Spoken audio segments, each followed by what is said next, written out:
The following podcast contains opinions from paid professionals. The information provided in this podcast is general in nature and not advice. For free and confidential support, call 1800 858 858 or visit gamblinghelponline.org.au. This is a great treat.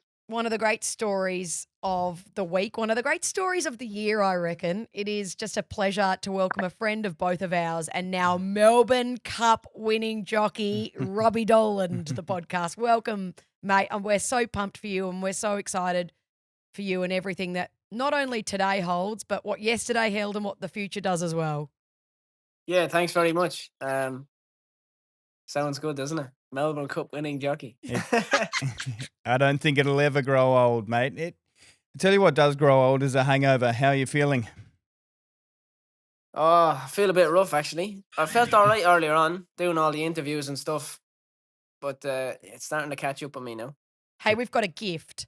And you got your Melbourne Cup yesterday, and that was obviously the gift of a lifetime. I'm sure you gotten bottles of champagne, maybe some Irish whiskey, God knows what, but we will send this to you this week. Can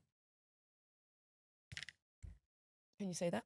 We have gotten the front page of The Age framed for you, showing this, I think, one of the most iconic moments in sport of 2024. Arms out, looking up above, going, yes. It is an elite photo, mate. As soon as I saw the front page, it's just so good. It's all framed, ready for home, so you and the girls can enjoy it for many years to come. Oh, that's unbelievable. Thank you. And you're also there with Kamala and Trump. Yeah, on a very historic day. You share the front I reckon page. if I ran for election now, I might win. You know that? Hey, you're flying that well at the moment. Hey, take us through yesterday morning and what happened before you jumped on board Knight's Choice. What was your thought process? Did you think you could win it?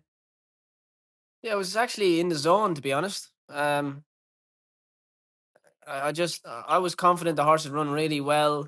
Didn't know if he could win. Like, you really never know in them sort of races, but you're very optimistic or else you wouldn't be there. The key to him is a dry track.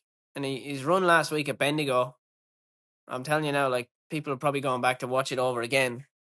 But it was a cheeky run that people didn't even realise because they were too busy watching the winner that won by 5 lengths. I pretty much got held up on him from the bottom of the straight.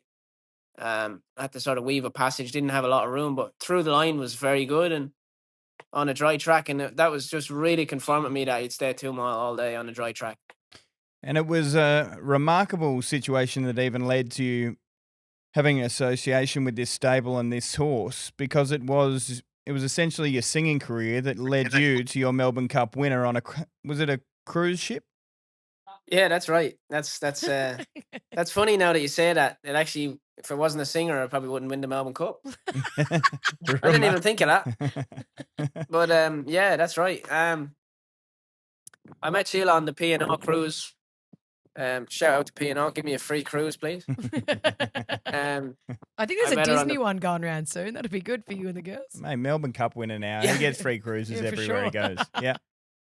Anyway, I met her on the Melbourne Cup cruise like 2 years ago, and she basically had the Melbourne Cup, and I was singing, and I met her and took a photo with the cup, and we done a few interviews and stuff together, and then and we won a Melbourne Cup.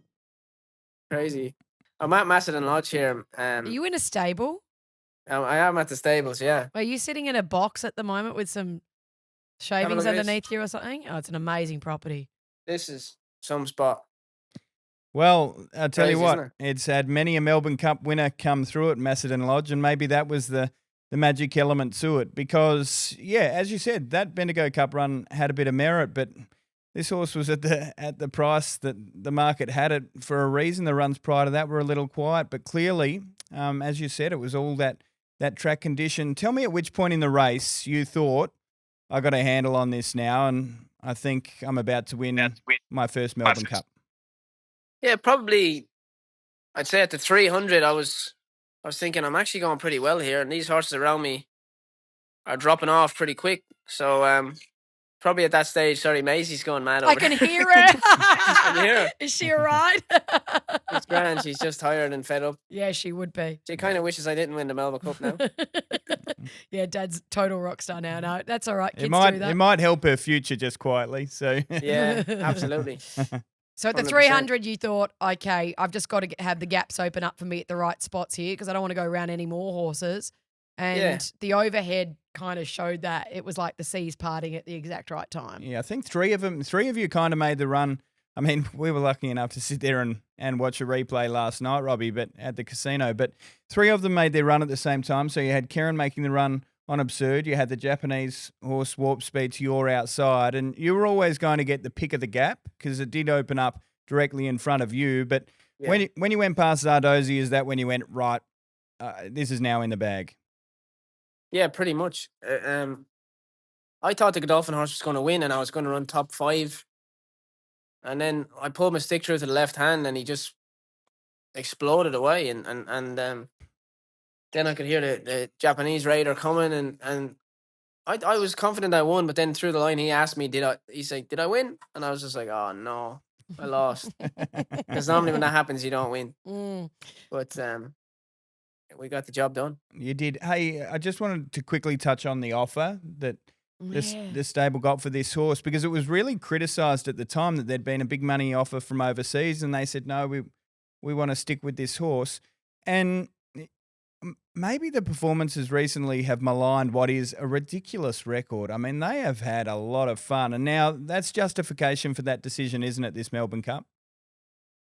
Absolutely. And look, the owner explained to me last night, he's like, yeah, they turned down the money, but they don't regret it. This is even before the Melbourne Cup. They don't regret it because the amount of good days they've had, obviously a couple of wins they had with him, and then they had a great day out at the Golden Eagle that day. He didn't run very well, but great day out in the Golden Eagle. Then he's running a Caulfield Cup.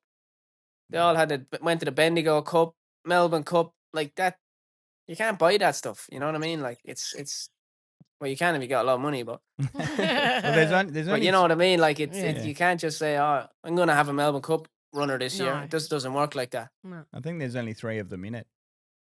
Yeah. So it also makes it an easier decision there. You know, if there's 30, it's like, oh God, that's hard work. It makes it a little bit tough There's because 3. a lot of them need the money. I mean, it's as simple as that. Last night, who was the most famous person who sent you a message or gave you a call? Probably you, actually. No, I popped into the bar and I went and said hi and said congrats. And we sat around for a while eating popcorn and having a couple of waters at that stage, actually. Genuinely, who did you get any really cool messages? I had a lot of random people message me. Probably. Like I had like Tom Magner send a lovely message to me and you know, like I'm just trying to think. No, that's cool though. Actually, I haven't really went through all of my messages because if I did, it would have taken me 4 hours. I can't even believe the amount of messages that I'm after receiving, like in the hundreds, probably in the thousands actually. I haven't really went through. So there could be like, I don't know, Katy Perry or something could be in there, but I don't 100%. know. I haven't even looked. I mean, you're a music fan. You never know. Like, obviously, you got to sing with Ronan Keating today. Some of your big, Irish heroes, singing-wise, might have. I mean, Bono loves the Melbourne Cup. He really does. You never know. Well, he would have watched it and he would have been gone, yeah, the Irish lad. Let's hope. On the Irish lad aspect to it, so Ireland was expected to fare well in the Melbourne Cup, but not many anticipated that would be through you winning it. Have you heard much of the response from Ireland? Because we all know from everyone that travels over and from the stories you guys tell that country absolutely loves the Melbourne Cup and the history of it. Yeah, it's pretty big over there. It's you know, like I've had my sisters on the radio and stuff in Ireland, our local town, and neighbors knocking on the door and little things like that. You know, that means a lot. I think it's the little things like that. It's pretty cool. You know, somebody said to me that I'm only the second Irish jockey ever to win it behind Mick Canaan. So if that's a true fact, that's pretty crazy. What about having your dad there yesterday? That was a bit of a surprise. He flew in on the weekend, courtesy of your lovely fiance.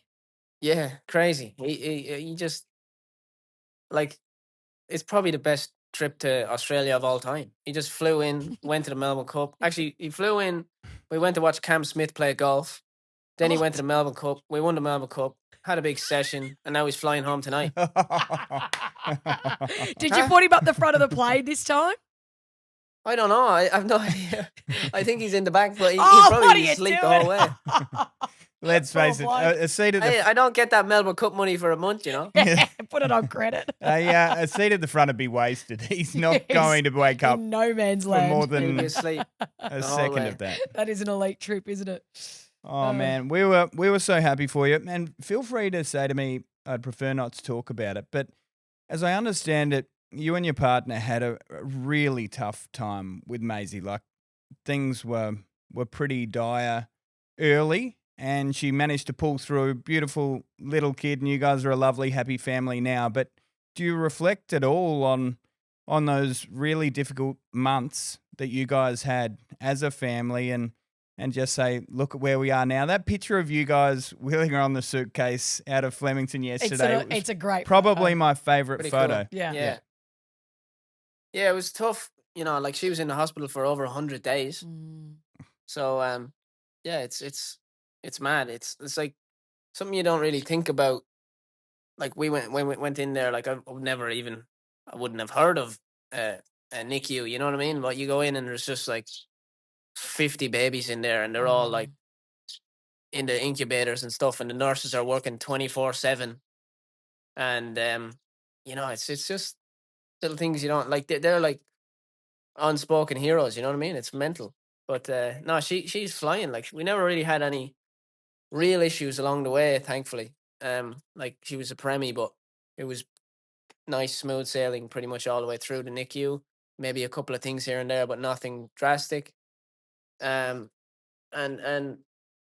she's an absolute lunatic now.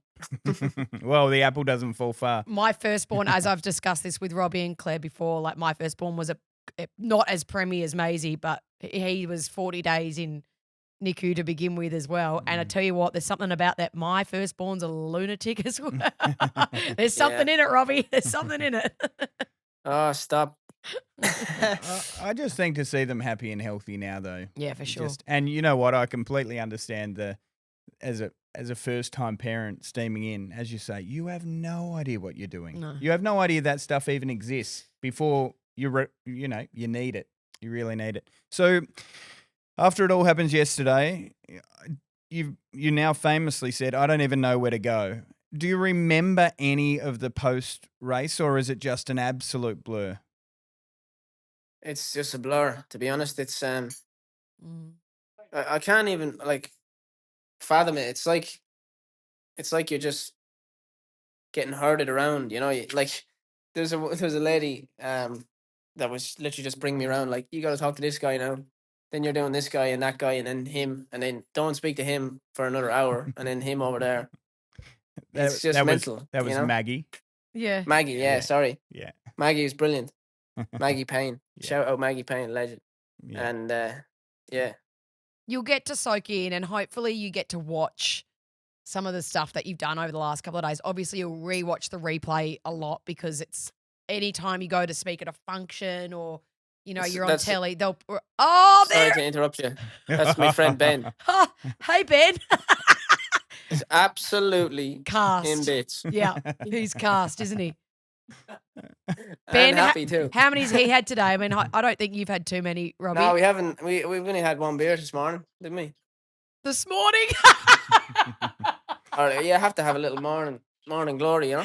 Well, you need to just... You Settle need to keep it going. settle the Otherwise, dust. the crash should be Well, I have to significant. go and sing with Ronan Keaton, so I needed to get the confidence up, you know? Tomorrow you got to ride at Ipswich. So how's that going to go? Yeah.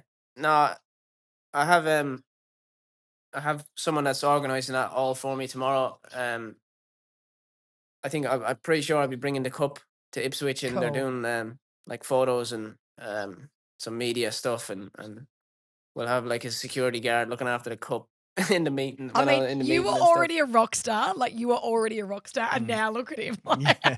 It's awesome to see. gone to the next level. I'm suspended for a week after tomorrow. Oh, and perfect. thank God for that. Yeah. It's going to be a busy week regardless. Hey, I have got a bone to pick with you. Oh, go on, hit me. So you said it was all a blur post race, right? But after you had the presser and you got wheeled over to have a chat to us on Sky Racing, Yeah. we I left you hanging. Yeah, mate. I didn't see that film yet. Have you got a picture of it? Or a video? I'll send it to you, man. Mate, it is. It's as bad as it gets. It's bad. There's a laptop technically like just in the way, but I swear if you didn't come back to me, if you didn't eventually shake my hand, I said to him, I'd still be there with my hand out. Like I was so committed. He wanted to shake BP's hand first. I mean, he's another former Melbourne Cup winning jockey. You're not. I get it. And maybe M thinks I went a touch early. I'm happy to accept that maybe there's send it to 10% of the blame, but please, just erase it from your memory because I've already been sent it about 15 times. Have Well, I hosted all Derby Day, all Cup Day. The only thing I get sent any of the coverage is the Melbourne Cup winner, fresh airing. Anytime. Yeah. What's next, mate? What's on the bucket list? What do you want to do now? Because it will change your life. You don't know in which way yet, but it will. I want to go to bed. That's what I want to do. Okay. When do you get to do that? Not till tonight, about 11 o'clock. Oh, shit. Okay. Well, will you get to I'm take sorry. the cup back to Ireland and see your mum and stuff, or? My bucket list is I'd love to bring the cup back to Ireland. Yeah. That's what I'd love to do now. It might not be for a few months or whatever, but that'd be pretty cool. Yeah. I'd have to bring it home to Ireland and put it on the mantelpiece in my in my home house where I grew up and where I left. With me bags packed all them years ago to come over here.